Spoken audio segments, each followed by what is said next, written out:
This is just an update on my new rat enclosure or rat pen. Yeah, this is how it works. You can see here. The rat goes inside there, and then you put sawdust and milk and peanut butter in. You close the cover. Then you plug the machine into the wall. And the trick is to make sure you put it on pulse. And then you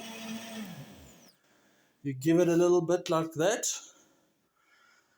And then there we go. That's the rat enclosure. So I hope you guys like that. That's a custom homemade rat enclosure.